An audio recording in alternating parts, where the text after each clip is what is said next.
Tell me Yeah. if you're Perfect. seeing, Yes, yes, yes. you're seeing my LibGuide now? Yes. Yeah. Yes.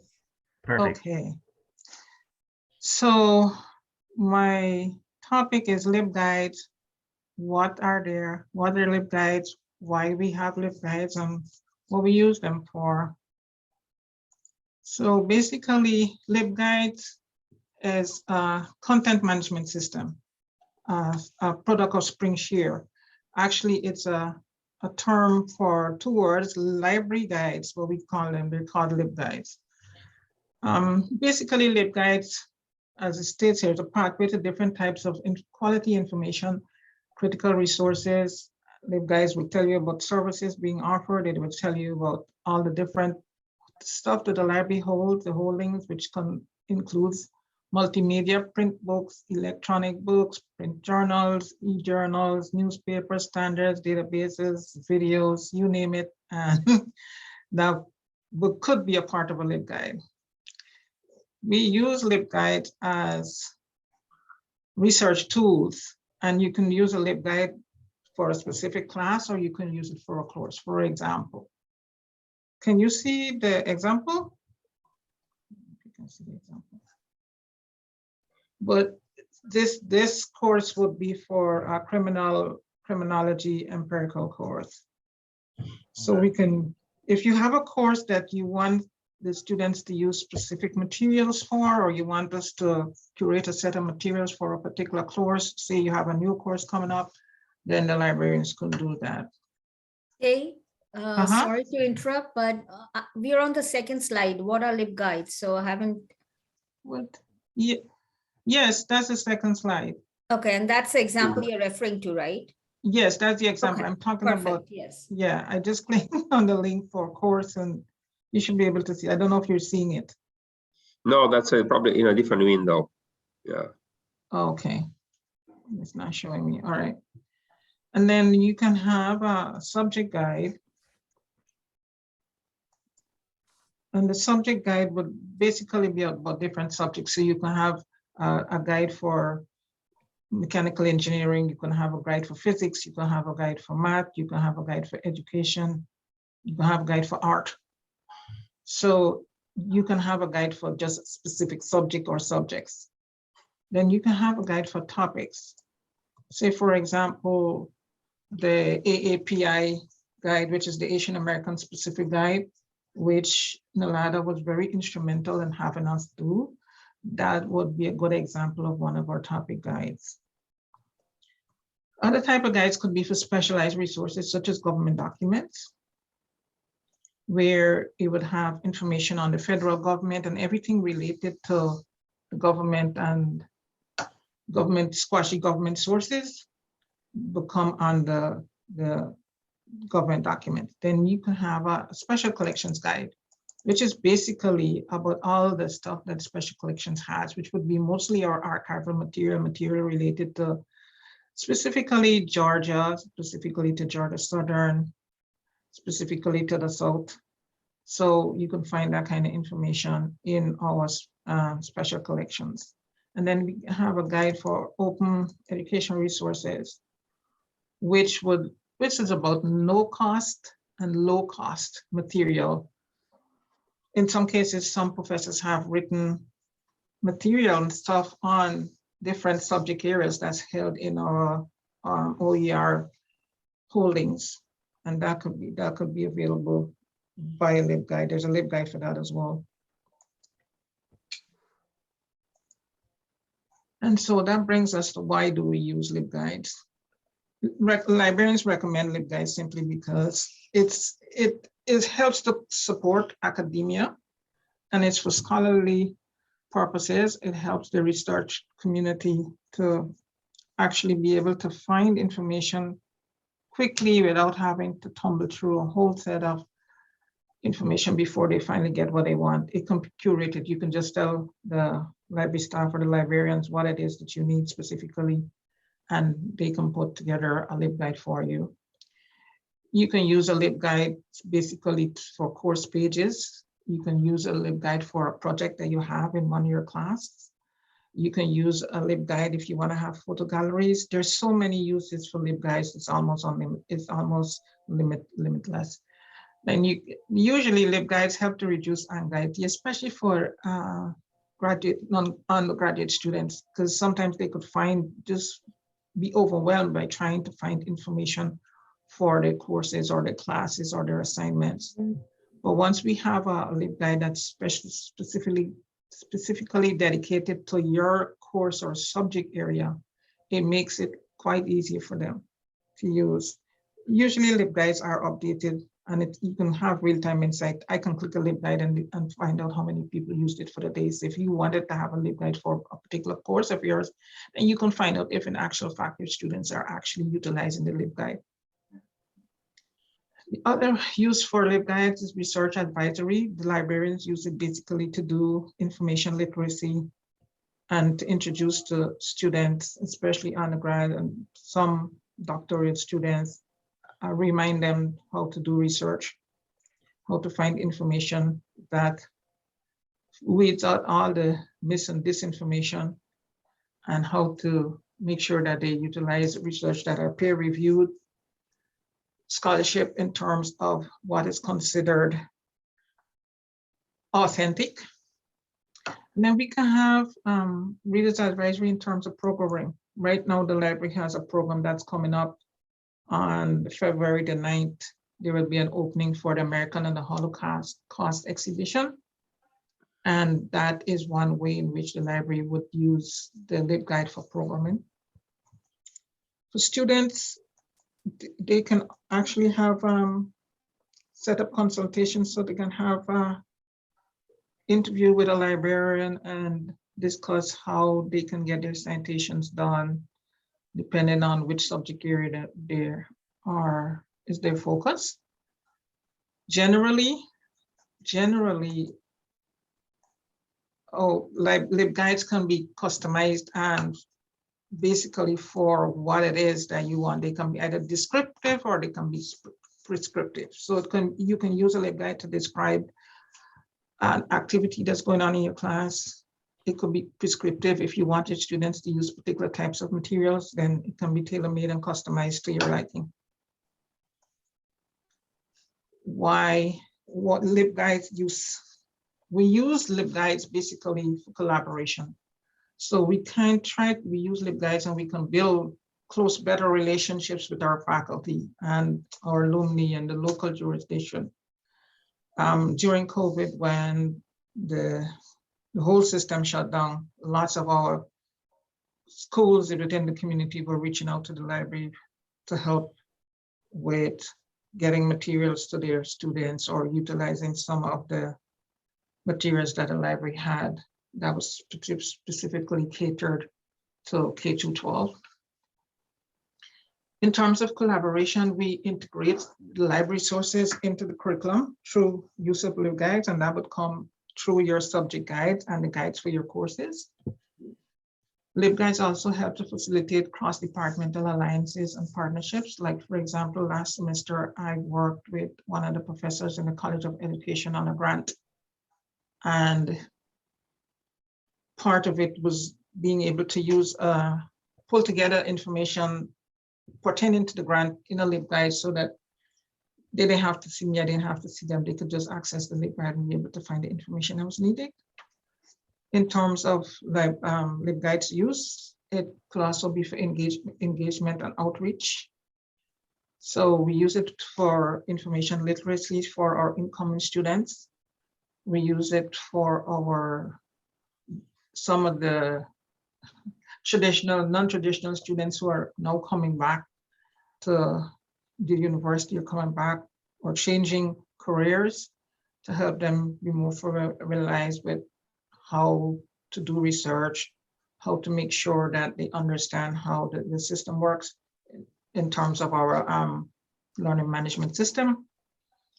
We use LibGuides for scholarship and exploration, meaning that if you are pursuing a particular study or whatever, and you want information that you find difficult to find, we can curate that information and put it in a LibGuide. Also, LibGuides help especially in the times when we pivoted to online learning for hybrid learning and to support distance learners. And the Libguides actually help to enhance accreditation process. Lots of times when the different units on campus have to go up for accreditation, they reach out to the library to find out if our holdings has information or resources that support the program that is being put up for accreditation, and we could provide that information via a LibGuide. Generally, our LibGuides are, again, customized and tailor-made so that the library has a presence online and it's available. They have everybody within the academic community has access to that. So basically, that's my quick introduction to the LibGuides. Do you guys have any questions? I'm going to end my slideshow here. Yeah, this is very informative. Kate, I have a question actually. I use LibGuide actually for some years already, but some of my students, got a technical problem. When they try to access some links on the LibGuides, they couldn't open from home somehow. So I wonder if there's some kind of a special. Professor Wang, one of the things they have to do is log in from home. They have to log into the system. Some don't log in. Okay. So they have to log in. Yes, they have to log into the system from their MyGSU, or else it will be difficult. They would not be able to utilize the system if they don't log in from MyGSU. Okay, I see. Yeah, 99% of the times that's the problem. We get that question all the time on chat. Okay. I have another question. So in practical terms, how would somebody start the process of creating a library guide? You reach out to the librarians. If you know who your library liaison is, like for example, I'm the library liaison for the College of Ed. And even that doesn't even matter. Once you reach out to the librarians and you say to them, I would like to have a LibGuide on, say, Valentine's Day.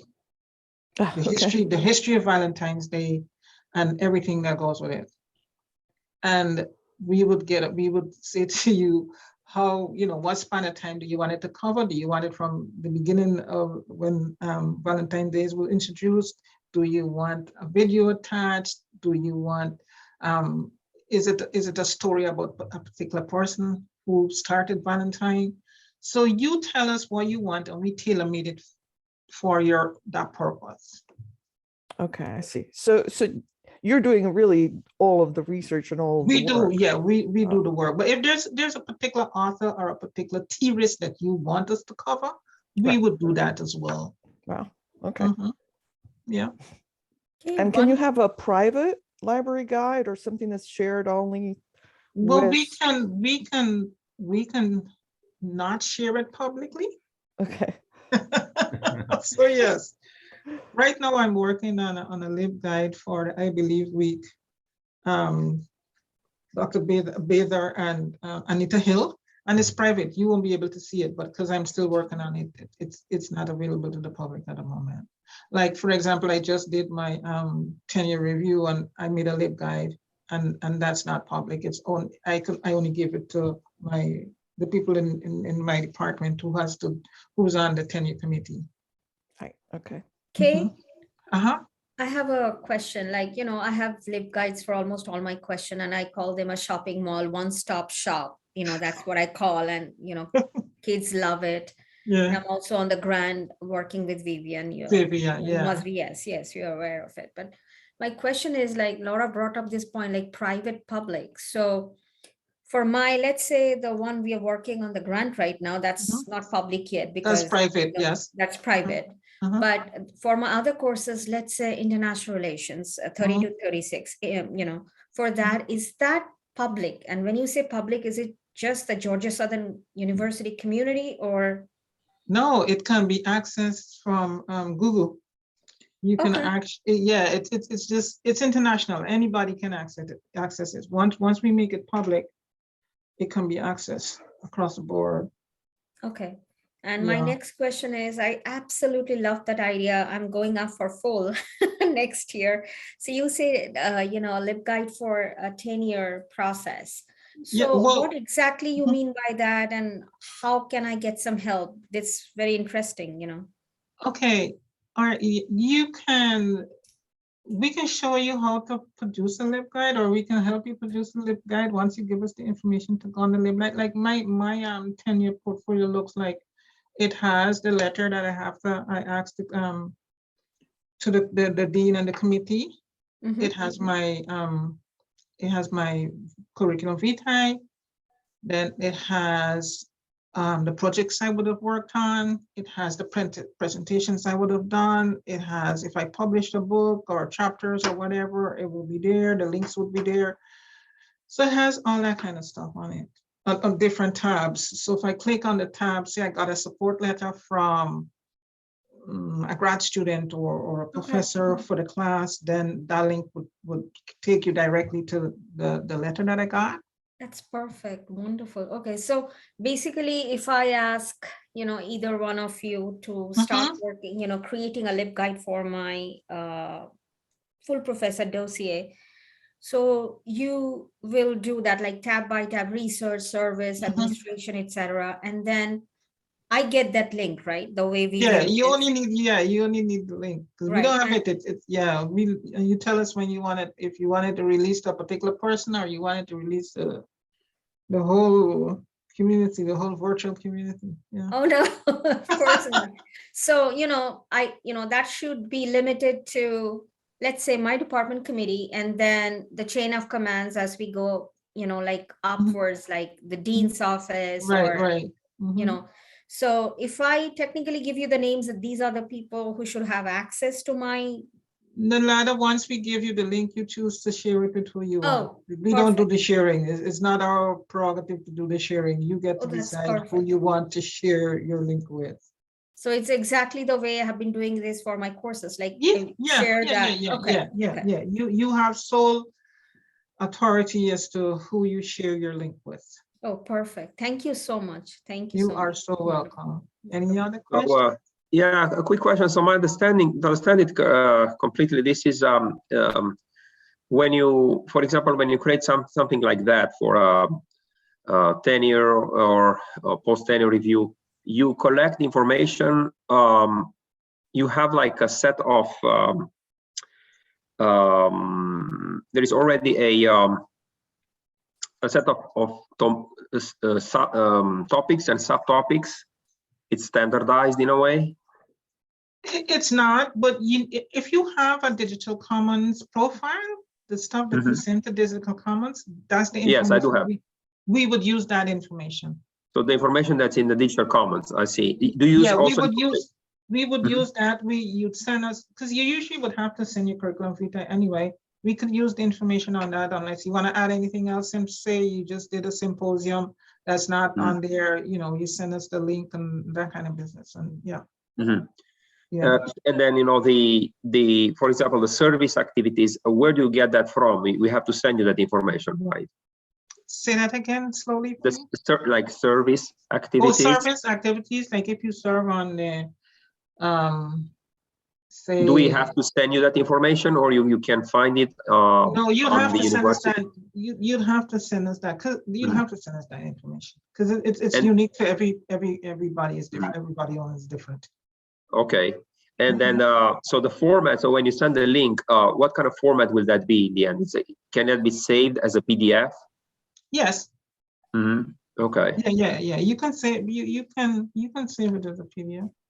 And you mentioned also regarding the courses that if you can help with a course setup, not setup, but content. Yeah, if you're the professor for 4 courses, we can create LibGuides for each one of those courses.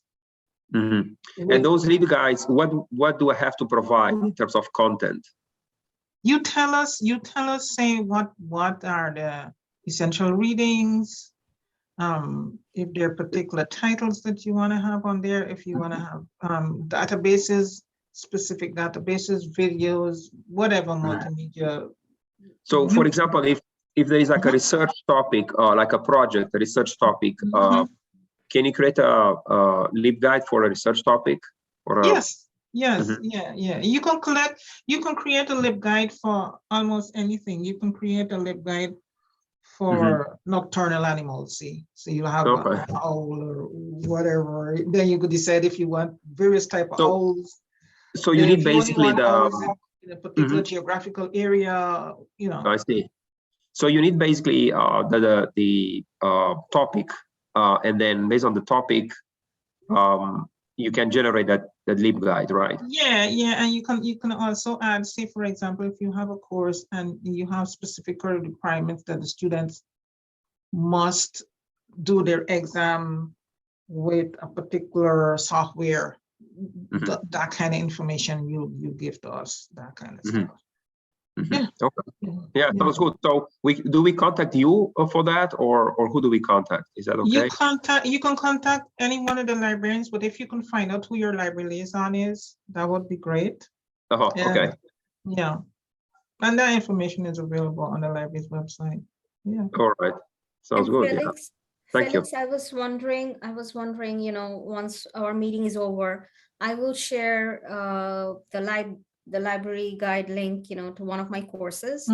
So that will, you know, give you an idea how I want it. But I'll share with the one I'll be teaching, you know, from March, which is human rights course in Asia. But we are also developing that course based on a grant into something even, you know, unique. So I'll share the one that we are working right now. Thank you. That will give you absolutely. And Kay, you know, we don't want to hold up. We also have Professor Tong waiting, but one quick question. So basically for the LibGuide for the 10-year thing, you know, or promotion, let me put it that way. I understand if we send you our CV, that should be good enough to get started, right? Yes, that should be good enough. Yeah, the same thing you'd send if you want to put your stuff in digital commons. I think it will have most of the information you need. Yes, I do have digital commons. Yes. Okay. All right. Thank you so much. Oh, you're welcome. Anybody have any questions? I just wish more people would attend these sessions so they know what's available. Yeah. We will post the video and make sure that more people get a chance to see it. That was part of the reason. Yeah, I'm gonna send my presentation as well so that you can share it. It doesn't matter. It's a presentation specifically about LibGuide, so I'll share it with you. That's actually you can share it with the entire group. It's fine. Thank you. That'd be helpful. Thank you. Thank you. Okay. If you want to close your presentation, I don't know if you want to leave because I know you have events going on at the library. Yes, I have to leave. I've got so much going on at the moment. Yeah, absolutely. I'm aware of that. So thank you so much for being here today. And, you know, we might even get in touch with you to come back. And I'm sure that's fine. Yeah, anytime. Listen, it's my job. Anytime. I'm really willing to do that. Absolutely. Pleasure. Okay, then take care, guys. Have a good weekend. Sure. Bye-bye. Thank you. Thanks a lot. Thank you.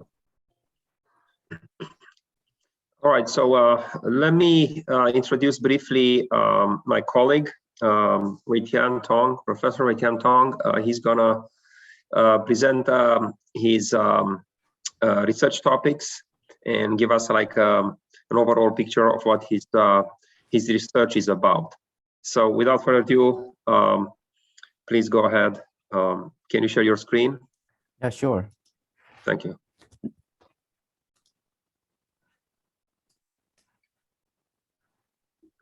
So are you able to see my screen? Yes. Okay. So thank you, Felix, for inviting me to make this short presentation. So as we know, almost everyone use computer and cell phone, right? And they help us to save a lot of time every day. Now, but the computer or cell phone, they are just a machine. They have no intelligence. They have no thoughts, right? So how do computers and cell phones to solve those tasks? That's because of they follow instructions or software designed and installed on them, right? So what I'm doing is to design those algorithms. oops. Now, for many problems, unfortunately, they are unlikely to have efficient algorithms to find the optimal solution. So for example, this classic traveling salesman problem. So imagine that we have a list of cities and a salesman needs to travel to city once and then return back to the origin. So our goal is to find shortest path. For such a problem, unlikely we can find optimal path within a reasonable time. So my research gonna focus on find near optimal solution. Now, roughly there are two categories of ideas to design to find optimal near optimal solution. One is heuristic algorithms. For example, the machine learning and deep learning algorithms nowadays are very hot, right? So they they used as a black box method to extract information from data and then give us a suggestion, right? But for such algorithm, there is no guarantee how good the result is. Maybe good, maybe bad. Now, another category of method to find near optimal solution is so-called approximation algorithm. So, so under this type of algorithm method, we can guarantee the quality of the solution we found. Okay. Now, for online algorithms, there is a similar concept called competitive algorithms compared with the approximation algorithm. So my research focuses on design deep learning approaches or approximation algorithms for those optimization problems from operations research and data science. Okay. So next, I'll give you a few examples of my research. Okay. I and my students design deep learning models to predict large-scale air pollution concentrations. So for example, I know today's PM 2.5 concentration and today's temperature, right? How do I know tomorrow's PM 2.5 value? Okay. And then my research also solve problems for smart traffic networks. For example, the emergent evacuation. Now, when the hurricane come, for example, in Florida, right, people need to evacuate. So how do we find efficient evacuation strategy? Okay. So another example is the carpool. So when we are using Uber, so several customers may share the ride. So how do we match the customers and the cars so that from customer's point of view, the overall waiting time is minimized, but from driver's point of view, his income maximized. So how do we find such strategy? Okay. My research also focus on problems from scheduling and the resource arrangement. So, for example, how to schedule the request and the match the request and the resources in the cloud computing, and also how to schedule the flight so that we have minimum conflict. Now, this approach can also be used to how to schedule the courses, right? So that we have minimum conflicts. Okay, so in a word, there are too many theoretically important and practice relevant problems, And my research gonna focus on find near optimal solutions within a reasonable time. Okay, so in the future, I might combine the approximation algorithm and deep learning algorithm together. So recall that deep learning methods, they are black box methods. They cannot guarantee the quality of the solution. But the approximation algorithm, on the other hand, will guarantee the quality. However, sometimes it is very pessimistic. So I need to combine these two methods together to design efficient and optimistic algorithms.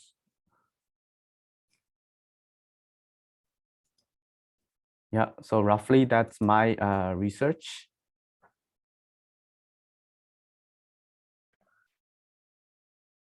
Any questions? Thank you, Weitian. If you have any questions, so again, we are in a computer science department, and we are open and looking forward for interdisciplinary collaboration. So if you have any potential ideas, please reach out to us. Yeah, if you have any interesting application field that I can help. Interesting topic, Weitian. I'm a historian, actually. I have no idea about the computer science, but I found this very interesting because right now, in the recent years, many social scientists and historians even, try to use database to assess historical information. So I wonder if there's a chance for your research like this, algorithm somehow to apply to history or literature or some kind of humanities, subjects. Is that possible? Yes, it is definitely possible.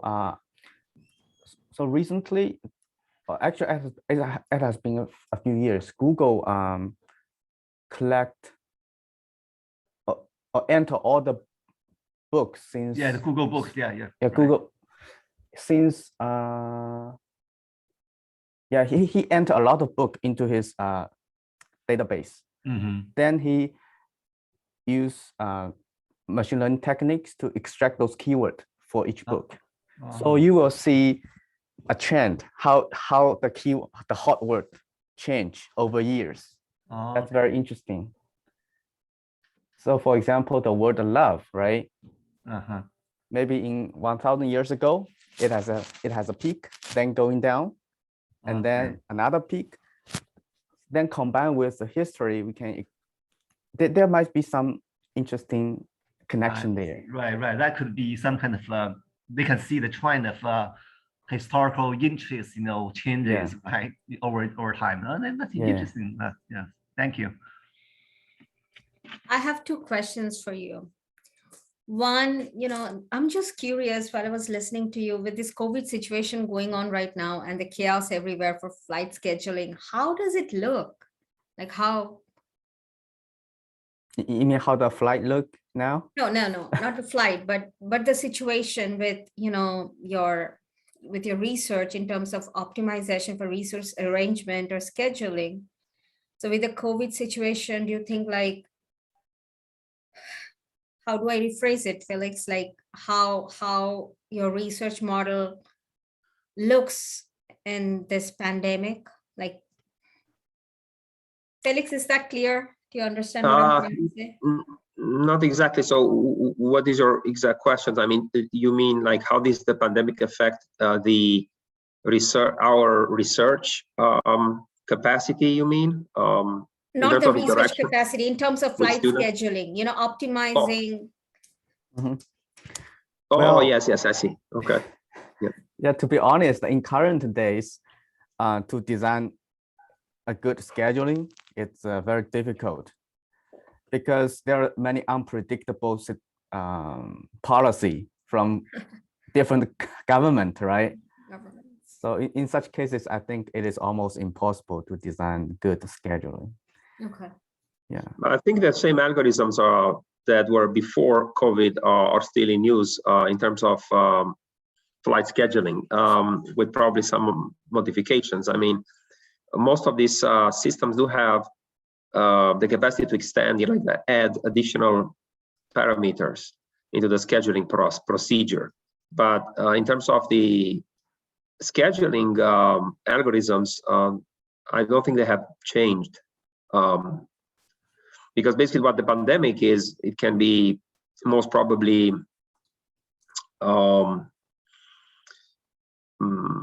modeled in a way as an additional parameter to the algorithm.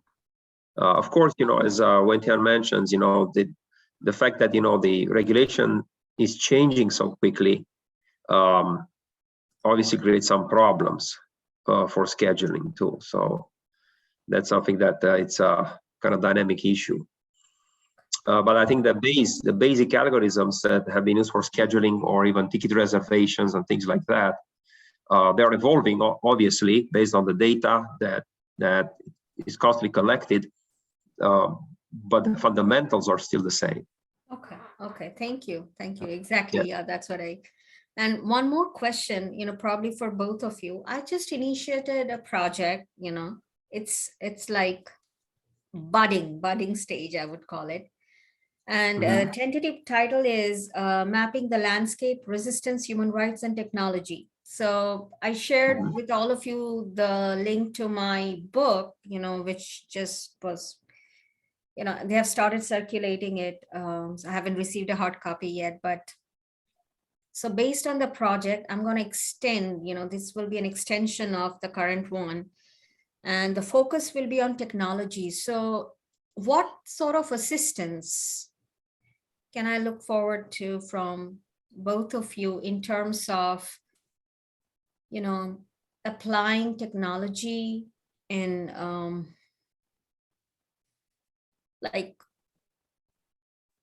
in popular resistance? Does that make sense, or you want me to break it down further? Do you want to briefly explain again the main issue there, the main problem? The reason is one of the things that I have been involved at some level with. I was looking at the international migration and the economic impact of that in Europe and in general, and then the role of technology in tracking international migration. Okay, so here, let me give you an example. Like,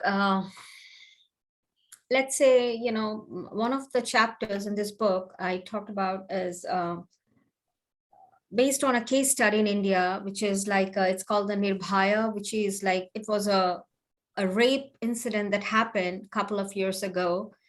And that kind of changed a lot of laws and policies. The government was forced to change because of the incident was so gory. And it started as a movement on Twitter. And everywhere, protesters, they started using a black dot, which designated shame for the society and the culture because of, the fact that even in 21st century, we had to encounter such issues, human rights or trafficking, let's put it that way, right? So if I ask Felix, I need help, or Professor Tong, I need help from, how can you, both of you, contribute, the technical side of it to the project? So I guess it depends what kind of things you have, what kind of things you try to solve. If you have, for example, data, a lot of data from social networks and things like that, that can be analyzed, and then some patterns can be extracted from the data. And then based on those patterns, you can see maybe how a society is reacting to certain things, right, or a group of people is reacting to certain things. Another thing, as I mentioned earlier, I was involved at some level with is tracking this international migration that happened in Europe in the last couple of years. There are many systems there, including drone data, and also the information systems that are linked with the border patrol in various countries. So being able to kind of track the patterns on the international migration using technology, that's something that has some level of understanding. And of course, Weitian can say more on the maybe data analysis part. Yeah. So as I mentioned here, so the deep learning approaches, they are not only be used to solve optimization problems, but also is a very popular method to extract unknown pattern from data. So can you explain a little bit about what exactly do you, is there a definition, deep technology, I'm sorry, deep learning, or is this a method? It's a method. Method, okay. It's kind of like the black box method. You throw in a bunch of data, Right. and then you'll get some result. Okay. Of course, we need to design the deep learning model a little bit, right, based on your purpose, right? Mm-hmm. And then you will get some result. So one example would be we analyze the Twitter data to see how the public to see the public's reaction to the COVID. How does the reaction change over time, right? Okay, thank you. Yeah, and when Trump was still on his turn, people also use Twitter's data to predict the stock market. Right.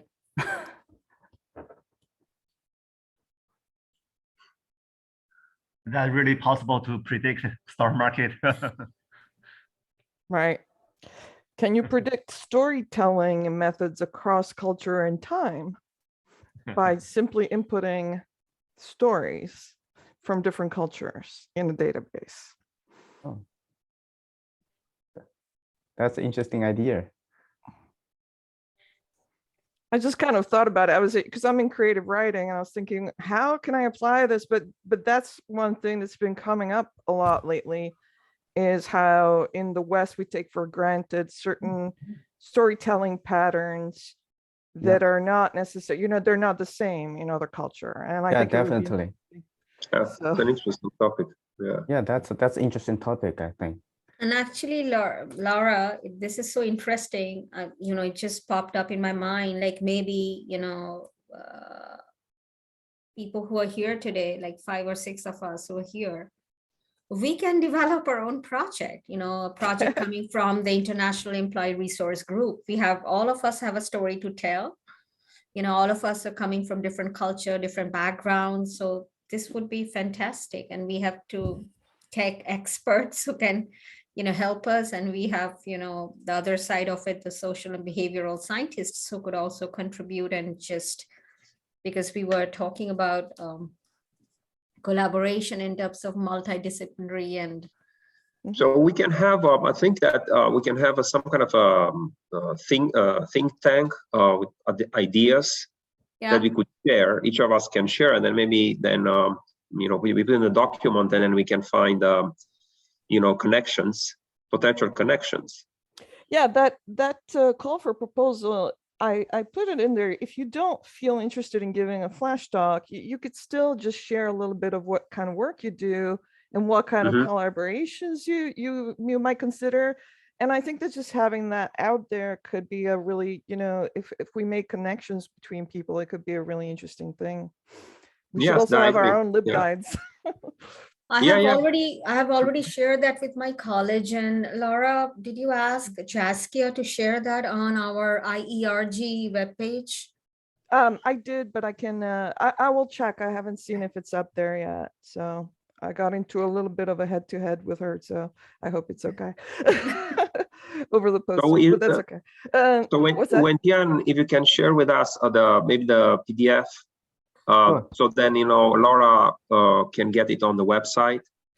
Yeah, so then it would be nice to have all the presentations there, like a link to the presentations, and then also a maybe a link to the video today, so people can actually watch it after. Yeah, I have already forwarded the email with the PowerPoint presentation that Kay just sent me. So I've done that. Yeah. And also I see we have a guest, Miguel, if you wanna, it's just few of us, if you want to introduce yourself and, Yes. Should we stop that the would be recording? great. I'm sorry, I don't mean to, but it might be a good idea to stop the recording.